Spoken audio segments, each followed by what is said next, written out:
Dear students, erudite academic hub YouTube channel में आप सबका स्वागत है। मैं हूं प्रभात प्रधान और आज हम 10th क्लास के मैथ सब्जेक्ट में सिंपल इंटरेस्ट चैप्टर के बारे में पढ़ेंगे।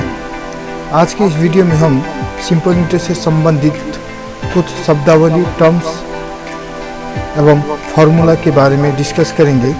साथ ही इसमें बहुत सारे एग्जाम्पल्स भी डिस्कस करेंगे। अतः आप सभी चैप्टर के कंसेप्ट को समझने के लिए इस वीडियो को शुरू से अंत तक देखें। तो चलिए शुरू करते हैं आज का टॉपिक, यानी सिंपल इंटरेस्ट। सिंपल इंटरेस्ट को समझने के लिए उससे संबंधित कुछ शब्दावली को समझना होगा। तो वो शब्दावली क्या क्या हैं, चलिए देखते हैं। Some important terms related to simple interest are as follows. Number 1, मूलधन यानी प्रिंसिपल।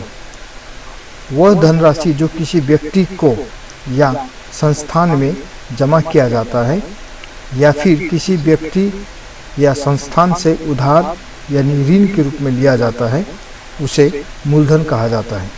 इसे अंग्रेजी के अक्षर P द्वारा प्रदर्शित किया जाता है।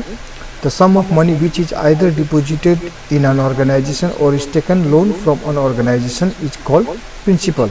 It is denoted by the letter P. P stands for principal. Next है समय या अवधि, टाइम और पीरियड।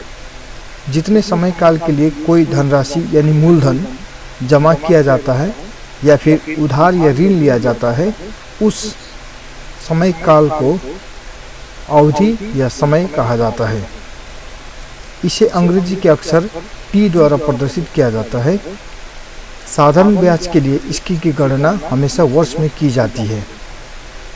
अर्थात यदि समय 3 महीने हो तो यह 3/12 वर्ष होता है। और फिर यदि समय दिन में हो, या जैसे कि 40 दिन हो, तो यह 40/365 वर्ष होगा। और यदि वर्ष लीप वर्ष हो तो यह समय 3/40/366 वर्ष हो जाएगा। ठीक है।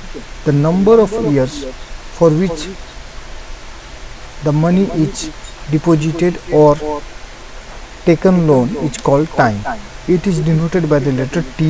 The time is always calculated in years. If it is 3 months, then it will be 3/12 years, yani 1/4 years. And if it is 40 days, then it will be 40/365 years. Okay. Or if it is leap year, then it will be 40/366 years. तो आपको मूलधन और समय के बारे में पता चला। और time is always denoted by the letter T. T stands for time. वह अतिरिक्त धनराशि जो कि निश्चित समय के बाद किसी व्यक्ति या संस्थान से प्राप्त होता है, जहां वह धनराशि जमा किया गया हो, अथवा वह अतिरिक्त धनराशि जो कि निश्चित समय के बाद किसी व्यक्ति या संस्थान को जमा देना पड़ता है जिससे उधार लिया गया हो, उस अतिरिक्त धनराशि को ही ब्याज कहा जाता है। इसे अंग्रेजी के अक्षर I या SI द्वारा प्रदर्शित किया जाता है। I का मतलब ही है इंटरेस्ट या SI मतलब simple interest.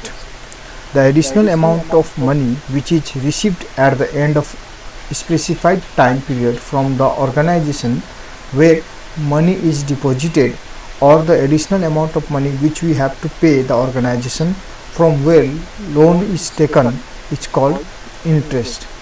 It is denoted by the letter I or SI.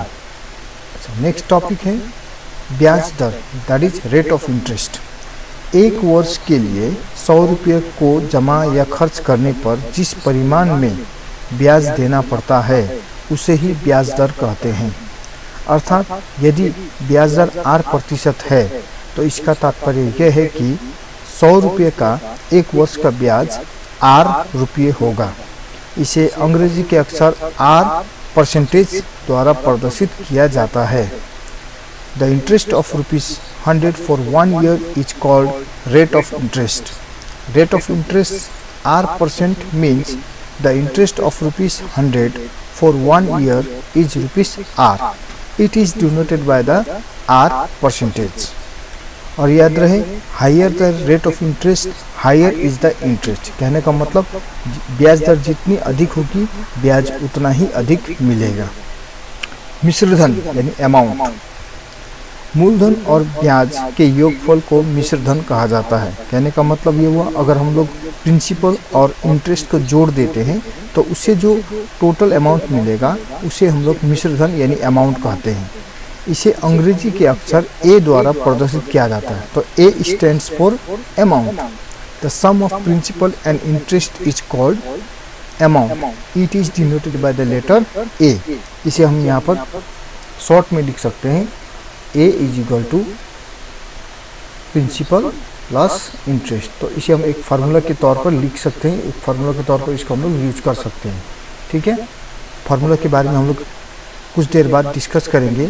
सभी फार्मूला के बारे में डिस्कस किया जाएगा। पहले हमें इन कंसेप्ट को समझना होगा, इन टर्मिनोलॉजी को, इन टर्म्स को समझना होगा। ऋणदाता यानी क्रेडिटर, जो व्यक्ति या संस्थान उधार या ऋण प्रदान करता है उसे ऋणदाता कहते हैं। जैसे कि बैंक हो गया, पोस्ट ऑफिस है। द पर्सन और organisation which provides loan is called creditor. For example bank and post office etcetera. Next है ऋणी यानी ऋण ग्रहित, डेप्टर, जो व्यक्ति या संस्थान उधार या ऋण लेता है उसे ऋण ग्रहित कहते हैं। द पर्सन और organisation which takes loan is called debtor. जैसे कि अगर कोई व्यक्ति किसी व्यवसाय को शुरू करने के लिए बैंक से उधार लेता है या ऋण लेता है तो उसे हमें ऋणी यानी ऋण ग्रहित डेप्टर कहते हैं। तो चलिए शुरू करते हैं इस चैप्टर से संबंधित कुछ महत्वपूर्ण सूत्र, सम इम्पॉर्टेंट फार्मूले रिलेटेड टू सिंपल इंटरेस्ट। और वो फार्मूला क्या क्या है चलिए देखते हैं। तो सबसे पहले हमें फार्मूला को जानने से पहले उसमें उपयोग होने वाले कुछ संकेतों को समझना होगा। तो वो संकेत क्या क्या हैं? पहला है पी। पी का मतलब होगा मूलधन यानी प्रिंसिपल। आर यानी ब्याज दर, रेट ऑफ इंटरेस्ट। टी यानी समय, टाइम, इन ईयर्स, वर्ष में। आई का मतलब होगा इंटरेस्ट यानी ब्याज, और ए का मतलब होगा मिश्र धन। चूंकि सूत्र में हम इन संकेतों का उपयोग करेंगे इसीलिए आप लोग इन संकेतों के मीनिंग को अच्छी तरह से समझ लीजिएगा, क्योंकि बार बार इन सूत्रों का उपयोग किया जाएगा तो बार बार इन संकेतों को उपयोग किया जाएगा तो बार बार इनका मीनिंग समझाना संभव नहीं होगा। तो इसीलिए आप सभी इन संकेतों को अच्छी तरह से याद करें। तो चलिए शुरू करते हैं फार्मूला। पहला फार्मूला है I is equal to P into R into T by 100। तो यहाँ आपको फार्मूला दिखाई दे रहा है क्या? I is equal to P into R into T by 100। तो ये एक मूल फार्मूला है इंटरेस्ट निकालने का, ब्याज निकालने का। बहुत ही आसान फार्मूला है। तो इससे भी हम अन्य फार्मूला भी बना सकते हैं। वो क्या है? इससे बनने वाले पहला फार्मूला है P is equal to 100 into I by R into T. तो आपको शायद यहाँ दिखा दूँ कैसे ये फार्मूला आया, बाकी ऑटोमेटिकली आप समझ जाएंगे। यहाँ हमने लिखा I is equal to P into R into T by 100।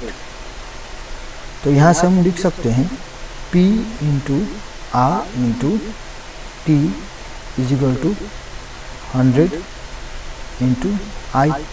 Cross multiply किए हमने, इस आई और इसको यहाँ से क्रॉस मल्टीप्लाई किए, इसको यहाँ से ऐसे क्रॉस मल्टीप्लाई किए। और चूंकि आई के नीचे कुछ नहीं है तो यहाँ 1 माना जाता है इसको, तो हम इसको ऐसे क्रॉस मल्टीप्लाई किए। तो यहाँ हमें मिलेगा P R T is equal to 100 I. तो यहाँ अगर हम पी का फॉर्मूला निकालना चाहेंगे तो 100 into I by R into T मिलेगा। उसी प्रकार अगर हम आर का फॉर्मूला निकालना चाहेंगे तो R is equal to 100 into I by P into T मिलेगा आपको। फिर अगर हम टी का फॉर्मूला निकालना चाहेंगे तो ये आपको मिलेगा 100 into I by P into R. इस प्रकार से हम इसी फार्मूला से ही 3 फार्मूला और निकाल सकते हैं।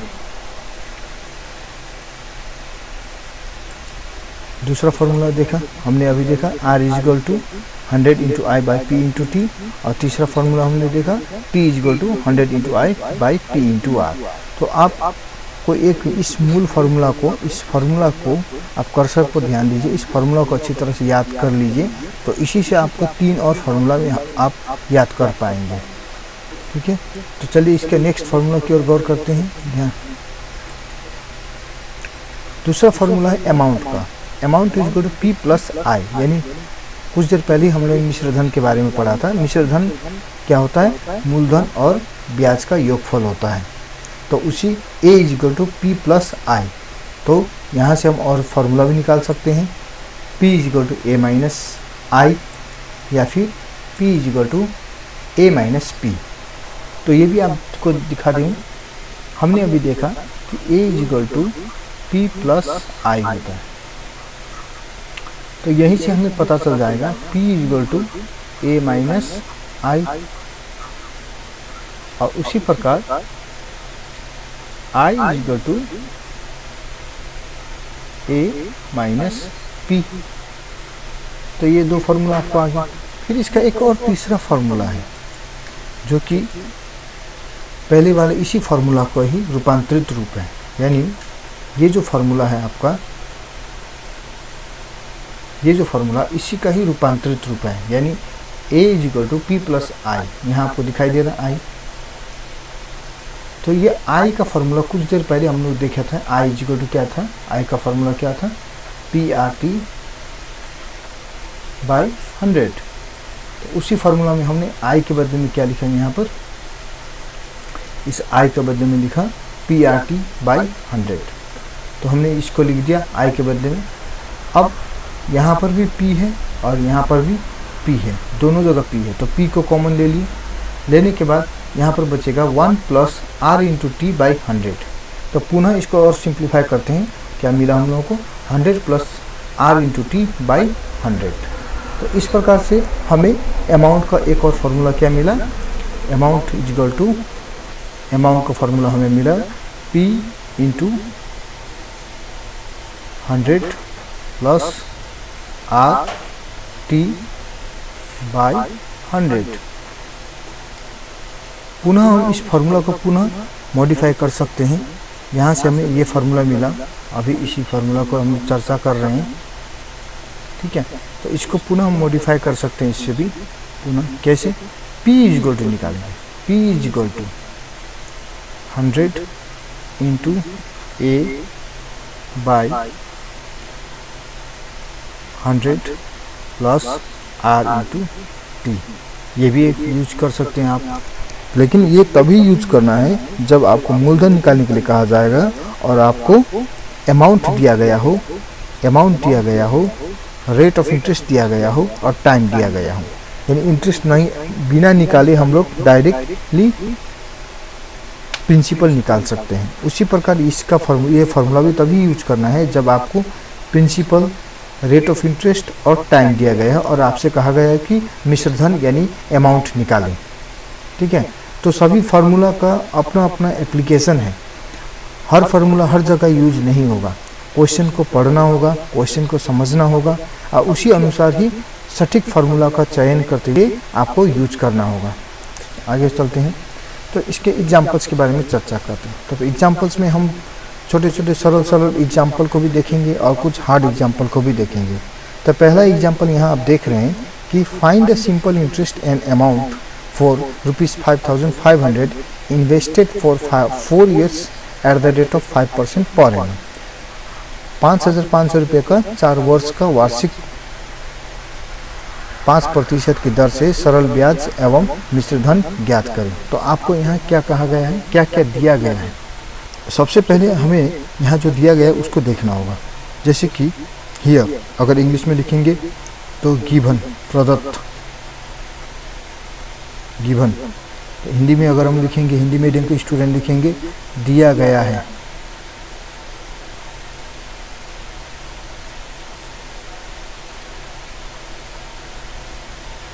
क्या दिया गया है?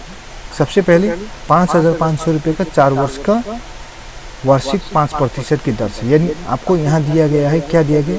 सबसे पहले आपको ये समझना होगा ये क्या है।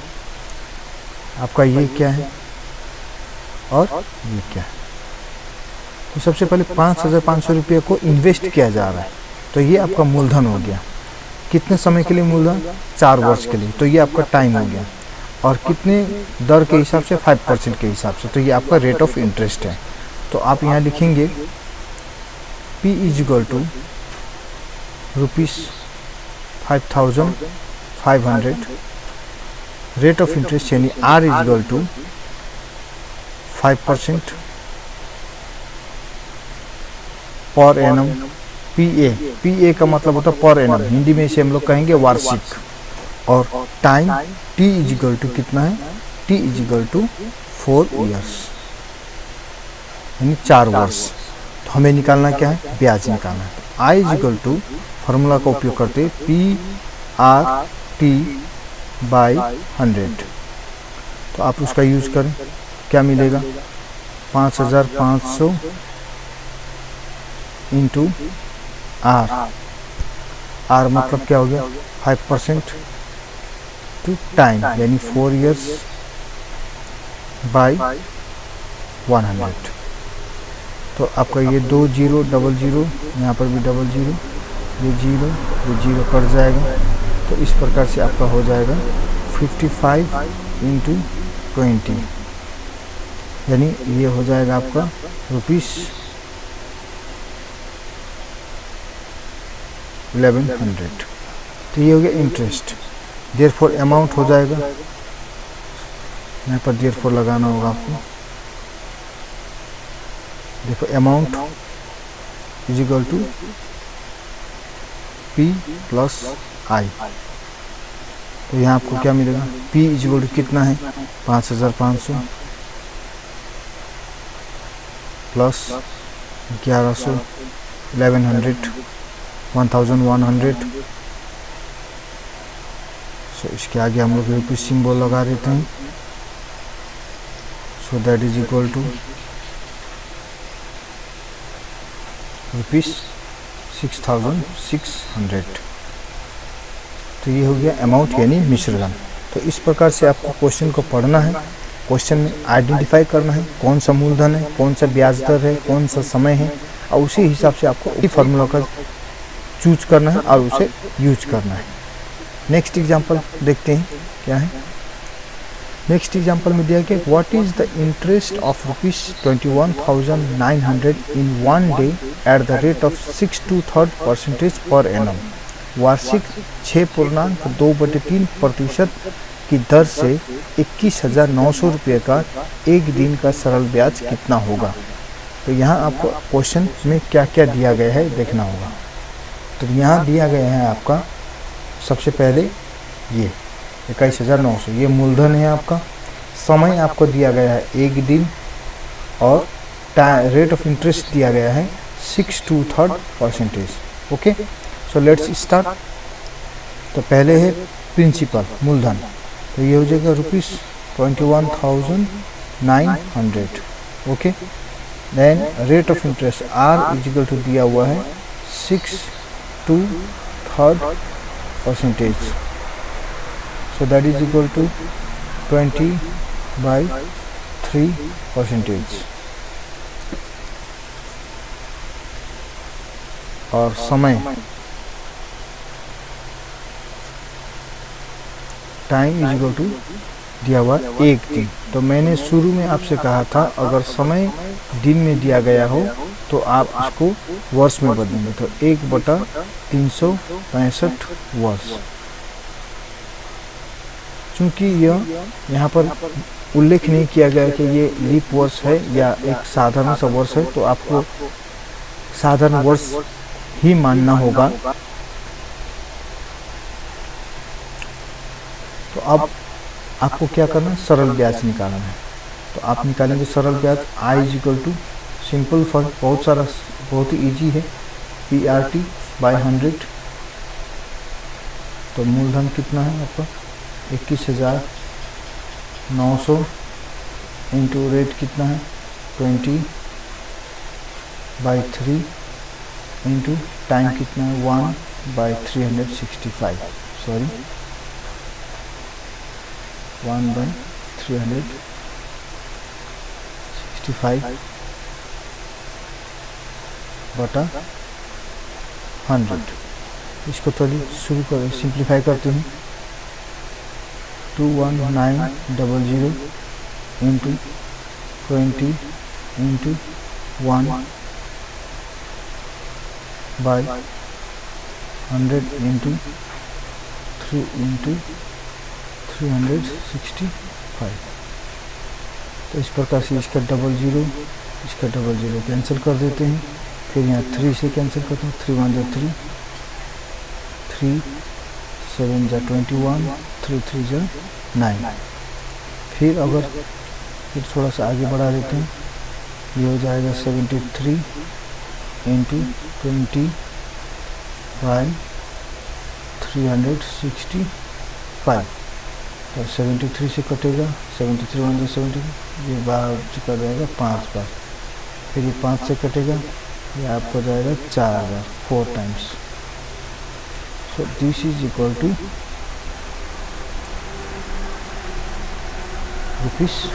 ₹4। Therefore, रिक्वायर्ड इंटरेस्ट यानी अभिष्ट ब्याज हो जाएगा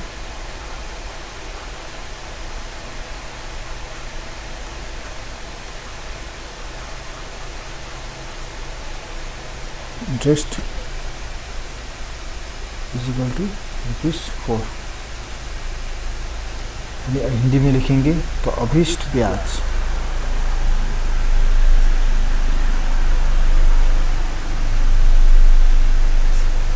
होगा ₹4। ठीक है। अब नेक्स्ट एग्जांपल। तो इस एग्जांपल में मैंने पहले से ही इस इक्वेशन को क्वेश्चन को सॉल्व करके रखा है, तो यहाँ मैं आपको एक्सप्लेन कर देता हूँ। यहाँ क्वेश्चन में दिखाया गया है कि इन how many years the simple interest of ₹1250 at the rate of 5.5% per annum will be ₹275। कितने वर्षों में वार्षिक 5.5% की दर से ₹1250 का सरल ब्याज ₹275 होगा। यहाँ आपसे समय पूछा गया है। तो सबसे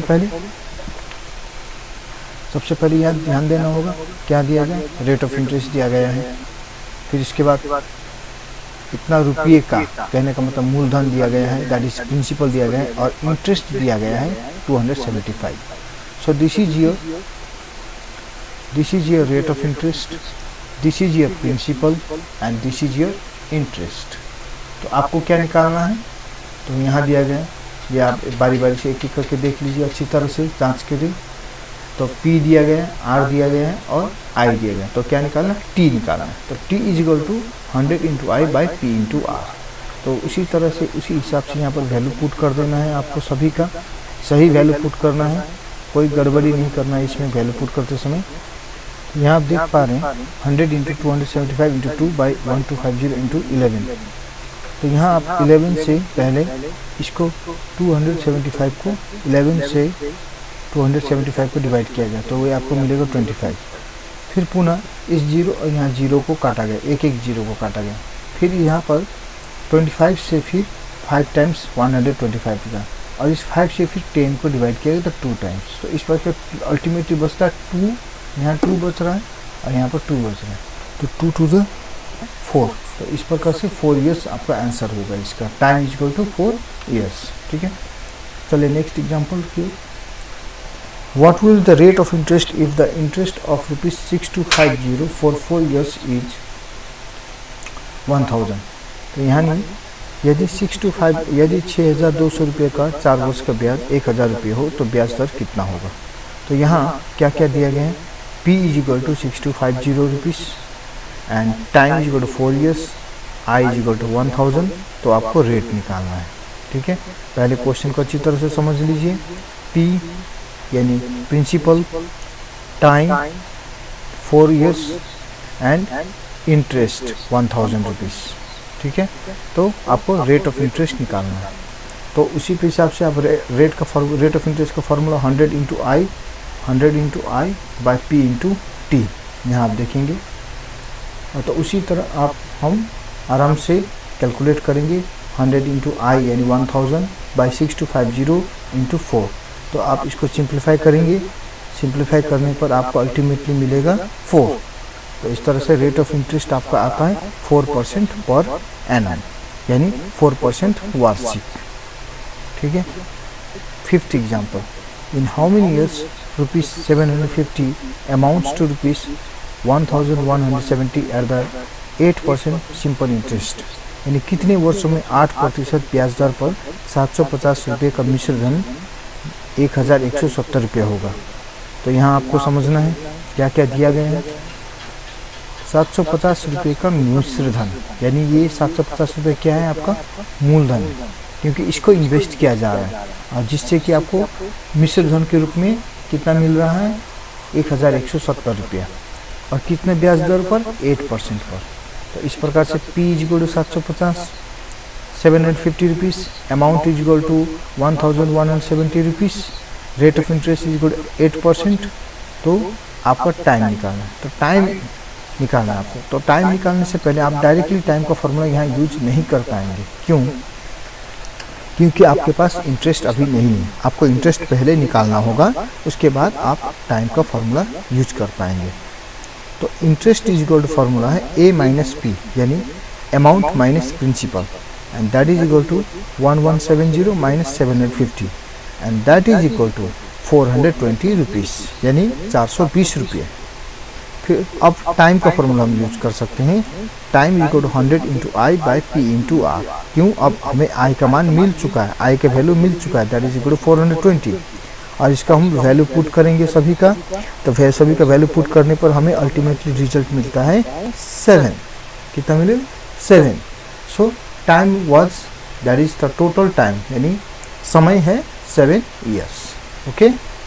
Example number 6, in how many years a sum of money amounts to 3 times the principal at 6 1/4% simple interest per annum, यानी वार्षिक 6.1/4% की दर से कितने वर्षों में किसी मूलधन का मिश्र धन 3 गुना हो जाएगा। ठीक इसी प्रकार का क्वेश्चन आपके टेक्स्ट बुक में भी आपको मिलेगा, जो कि similar question in text book exercise 2 question number 7 पर है। आपको ये ऐसा ही क्वेश्चन एक आपको मिलेगा, बिल्कुल हूबहू ये नहीं, ऐसा मिलता जुलता आपको क्वेश्चन आपके टेक्स्ट बुक में मिल जाएगा, और जो कि मैंने यहाँ मार्क करके रख दिया। तो यहाँ rate of interest = 6 1/4%, that is equal to 25/4% है आपका। और यहाँ मूलधन आपको मानना होगा, लेट करना होगा। माना कि मूलधन बराबर x, तो मिश्र धन कितना है 3 टाइम्स द प्रिंसिपल, यानी अमाउंट हो जाएगा 3x। इस तरह से आपको इंटरेस्ट हो जाएगा amount minus principal, that is equal to 2x। अब हम टाइम का फॉर्मूला निकालेंगे। Time = 100 × I / P × R। तो 100 × I को तो पहले हम लोग यहाँ निकाल चुके हैं, क्या 2x इंटरेस्ट। तो ये 2x यहाँ बैठा देंगे, 2x बटा P यानी x × R, rate of interest, यानी 25/4। तो इसको सिंप्लीफाई करेंगे, 100 × 2x × 4 / x × 25, तो ये आपको रिजल्ट देगा 32 ईयर्स। तो इस प्रकार से उसको टोटल टाइम लगेगा 32 ईयर्स। ठीक है। Example number 7, what will be the rate of interest per annum if the interest of a principal for 5 years is 1/4 the principal। यदि 5 वर्ष में किसी मूलधन का ब्याज मूलधन का 1/4 भाग हो, तो वार्षिक सरल ब्याज दर कितना होगा। तो यहाँ आपको ये जानना होगा, पहले मानना होगा कि P = x, क्योंकि यहाँ मूलधन नहीं दिया गया है। मूलधन का मान मूलधन का 1/4 भाग दिया गया है, लेकिन मूलधन कितना है ये नहीं दिया गया। तो पहले आप मूलधन को x मानेंगे। x मानकर अब यहाँ प्रश्न अनुसार क्या दिया गया है, ब्याज जो है मूलधन का 1/4 है, यानी 1/4 ऑफ P, यानी x/4 आपको मिला ये ब्याज। टाइम दिया है 5 ईयर्स। तो इस प्रकार से रेट का फॉर्मूला लगाते हुए 100 × I / P × T हमें रेट मिल रहा है 5%। ठीक है, 5% आपको मिलेगा जब आप इसको सिंप्लीफाई करेंगे, लेकिन आपका सिंप्लीफिकेशन सही होना चाहिए। तो अल्टीमेटली आपको रेट मिलता है 5% पर एनम। एग्जाम्पल नंबर 8, ये थोड़ा सा लंबा है, लेकिन ये इजी ही है, आपको इसको समझना होगा। ये क्वेश्चन बहुत बार पूछा भी गया है माध्यमिक क्वेश्चन में, और आपके टेक्स्ट बुक में ये क्वेश्चन एक्सरसाइज 2 क्वेश्चन नंबर 13 में मिलेगा आपको। यहाँ मैंने आपको मेंशन कर दिया कहाँ पर ये क्वेश्चन। तो सर्टेन प्रिंसिपल अमाउंट्स टू ₹6325 यानी 6225 in 3 years and 6737.50 in 4.5 years। Find the principal and rate of interest. कोई मूलधन का समान वार्षिक सरल ब्याज दर से 3 वर्ष का मिश्र धन 6,325 रुपया और 4.5 वर्ष का मिश्र धन 6,737.50 रुपया होता है, तो मूलधन और ब्याज दर ज्ञात करें। तो अमाउंट फॉर 4.5 years यानी 4.5 वर्ष का मिश्र धन यहाँ आपको लिखने अगर है तो आप इस जगह पर, यहाँ मैं हिंदी मीडियम के बच्चों के लिए बोल रहा हूँ, आप लिखेंगे क्या 4.5 4.5 वर्ष का मिश्र धन लिखेंगे इस जगह पर। बाकी सेम टू सेम है आपका, उसको कुछ चेंज कर इक्वल टू ये लिख दीजिएगा 6737.50 इस जगह पर लिखना होगा। और फिर अमाउंट फॉर 3 years 3 वर्ष का मिश्र धन बराबर हो जाएगा लिखना होगा। तो इस प्रकार से ये हो गया आपका इंटरेस्ट फॉर द 1.5 years यानी 1/2 वर्ष का ब्याज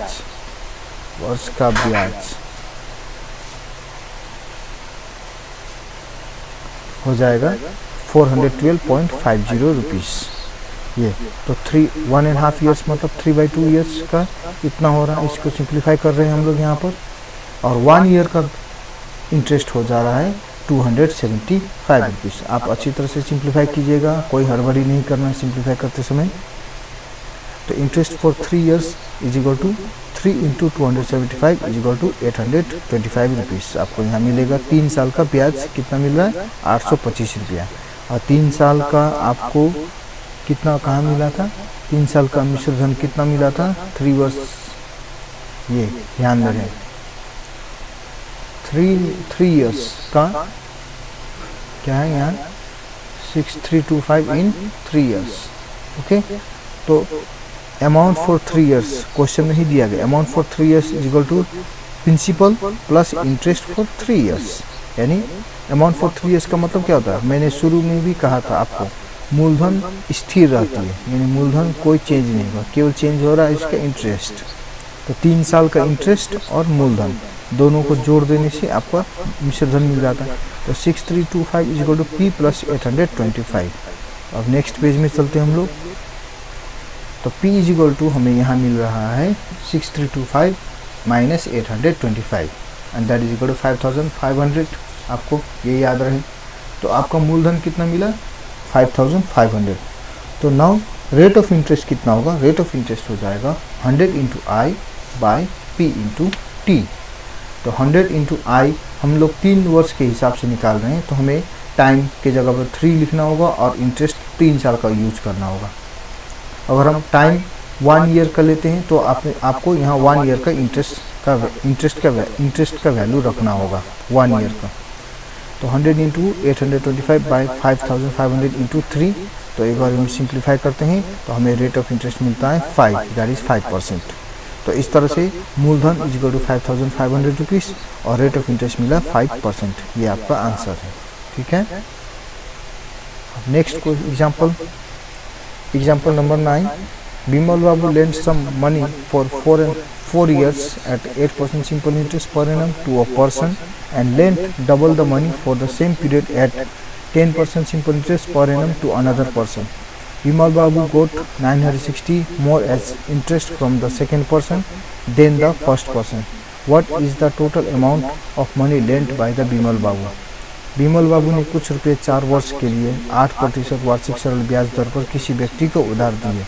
फिर उन्होंने उतने ही समय के लिए वार्षिक 10% सरल ब्याज दर पर किसी दूसरे व्यक्ति को पहले व्यक्ति का 2 गुना रुपया उधार दिया। यदि दूसरे व्यक्ति से उन्हें पहले व्यक्ति की अपेक्षा 960 रुपये अधिक ब्याज मिलता है तो उन्होंने कुल कितने रुपये उधार दिए थे। तो यहाँ आपको देखना होगा कि 2 व्यक्ति हैं, तो हमने इसको कॉलम वाइज डिवाइड कर लिया।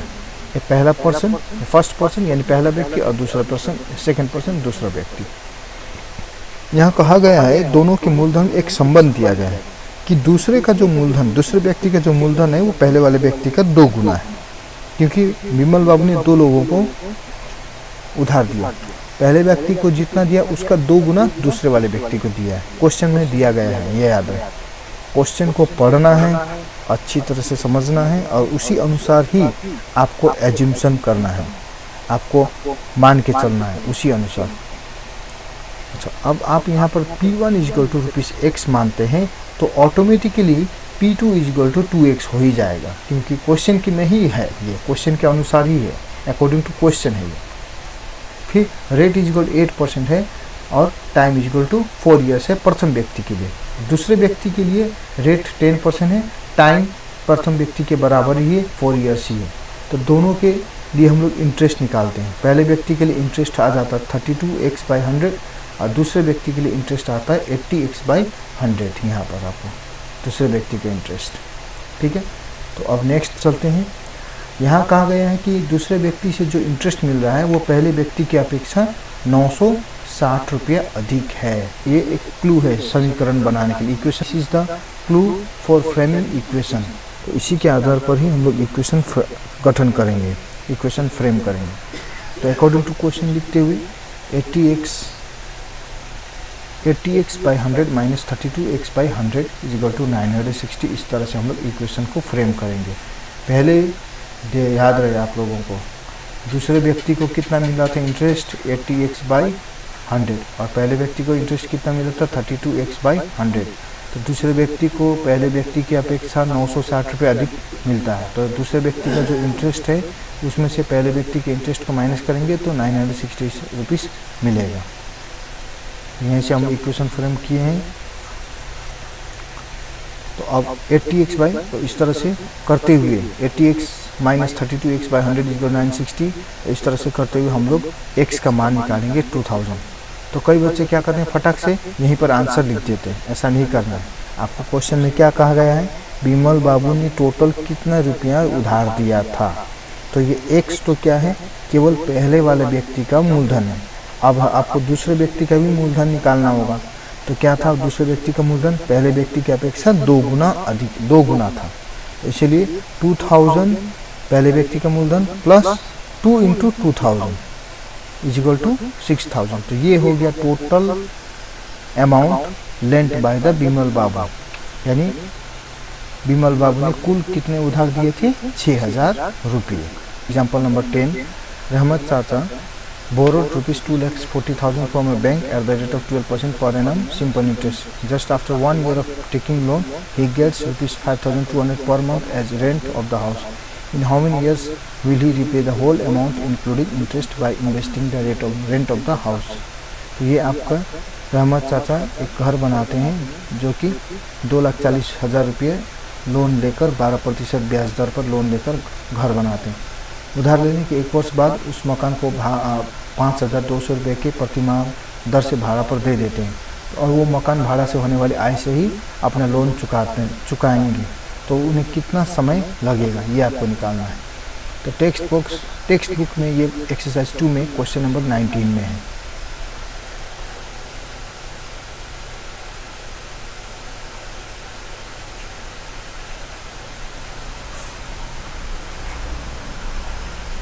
माना कि मकान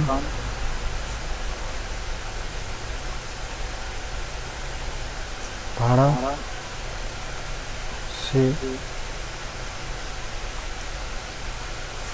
होने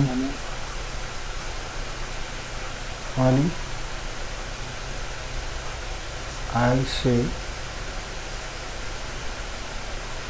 X वर्ष में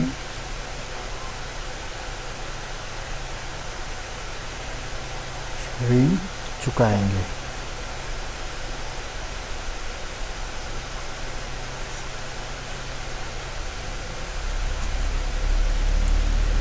अतः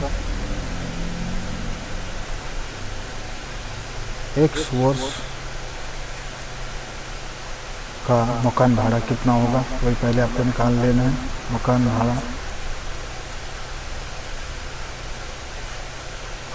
भाड़ा हो जाएगा प्रतिमाह 5,200 रुपये है, तो x वर्ष का हो जाएगा x into 12 into 5,200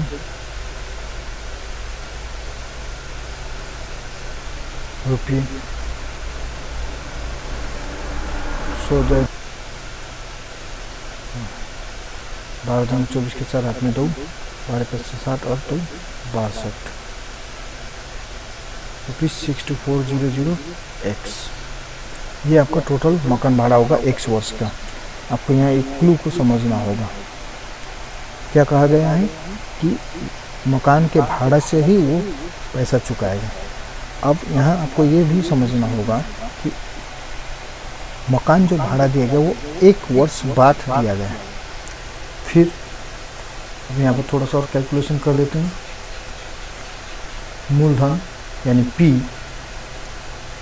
is equal to rupees कितना दिया गया है 2,40,000 रुपये, सॉरी 2,40,000 रुपये दिया गया है। रेट ऑफ इंटरेस्ट कितना दिया गया है जो उन्होंने बैंक से लिया था वो था 12%, 12% पर एनम, ठीक है। और टाइम कितना दिया गया है, टाइम यहाँ ध्यान रहे आपको, 1 वर्ष का मकान भाड़ा ले रहे हैं और मकान बनाने के 1 वर्ष बाद भाड़ा दे रहे हैं, तो वो लोन कितना वर्ष के लिए चलेगा, उसका लोन चलेगा x + 1 ईयर्स के लिए। ये ध्यान में रहे, उनका लोन जो चल रहा है वो कितने के लिए चल रहा है, x + 1 वर्ष के लिए चलेगा। तो नेक्स्ट पेज में आप यहाँ ध्यान से देख लीजिए, यहाँ मूलधन P = 2,40,000, rate of interest = 12%, time = x + 1, ये याद रखिएगा, ठीक है। तो अब आपको क्या निकालना है, पहले अमाउंट निकालना है। तो हम बिना इंटरेस्ट निकाले डायरेक्ट अमाउंट का फॉर्मूला यूज़ कर रहे हैं। यहाँ पर आप इंटरेस्ट निकाल कर भी जो कर सकते हैं, प्रिंसिपल और इंटरेस्ट को जोड़कर। तो P इंटू हम लोग 100 + RT by 100,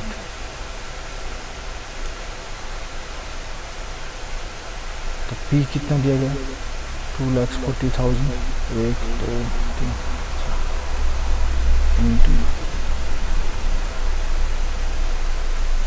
into 100 plus R। Rate of interest कितना है 12% है।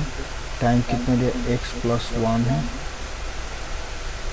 आपको अच्छी तरह से लिखना है, इन सब चीज़ों को ऊपर नीचे नहीं करना है।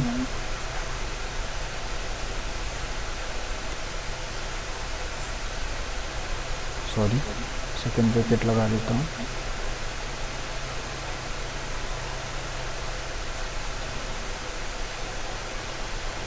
इस तरह से करते हुए अगर आप ब्रैकेट को ओपन करते हुए चलते हैं तो ये आपको मिलेगा 2,40,000 इंटू यहाँ आपको मिलेगा 100 प्लस 12x प्लस 12 बाई 100। आप 00 यहाँ काट सकते हैं, इसके साथ यहाँ पर 00 इसको काट दीजिए, ये हो जाएगा 2400 इंटू 112 प्लस 12x। फिर अब यहाँ पर उसका मिश्र धन कितना हो रहा है 2400 इंटू 112 प्लस 12x, ये उसका मिश्र धन हो रहा है। रहमत चाचा ने जो लोन लिया है 2,40,000 का, उसका मिश्र धन हो रहा है इतना, और ये इतना ही अमाउंट वो कितना कलेक्ट करना होगा, यानी इतना अमाउंट को चुकाने के लिए उनका घर भाड़ा इतना ही होना होगा। तो यानी घर भाड़ा से जो आय हो रही है वो इसके बराबर होगा। आपको क्या करना है अकॉर्डिंग टू क्वेश्चन, तो आप लिखेंगे, आप पहले देख लीजिए कितना हुआ था 62400x, 62400x is equal to 2400 into 112 plus 12x। तो आप फिर यहाँ पुनः 2 डबल जीरो को कैंसिल कीजिए, डबल जीरो यहाँ कैंसिल, ये भी डबल जीरो यहाँ कैंसिल, तो ये हो जाएगा आपका 624x is equal two plus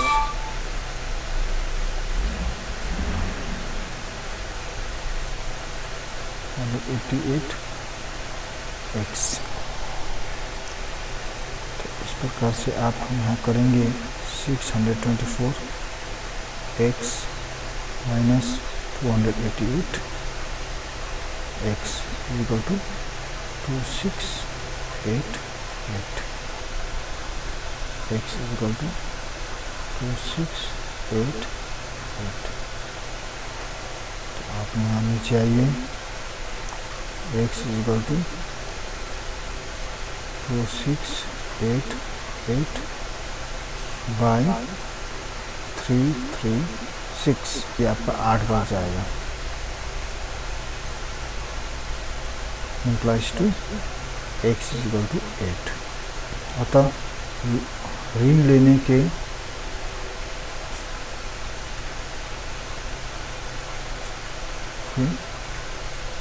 यानी 8 प्लस 1, ये मकान भाड़ा उसको मिल रहा है 8 वर्ष का। x आपको पहले ही जानना होगा, x का मतलब क्या है।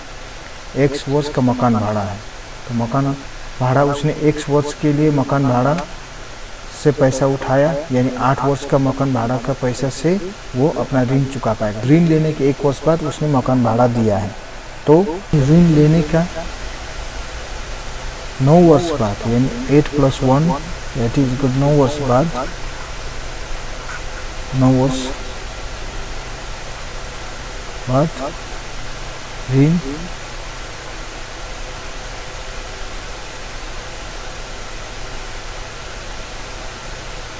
चुकाएंगे। तो आशा करता हूँ बच्चों आप सभी को यह वीडियो पसंद आई होगी। आपको कहीं भी कोई भी डाउट हो तो आप कमेंट बॉक्स में लिखें, मैं कोशिश करूँगा कि आपके सभी प्रश्नों का जवाब दे सकूं। लेकिन आप अपनी क्लास पर ध्यान दें, अपनी पढ़ाई पर ध्यान दें। अभी लॉकडाउन के कारण सभी स्कूल कॉलेज बंद हैं, तो आप अपनी पढ़ाई को जारी रखें। जो भी मदद चाहिए मैं आपको ऑनलाइन क्लास के माध्यम से मदद करने की कोशिश करता रहूँगा। आप सभी इस चैनल को सब्सक्राइब कर दीजिएगा, शेयर कीजिएगा, और फिर से हम लोग हाजिर होंगे अगले वीडियो में किसी और चैप्टर के साथ।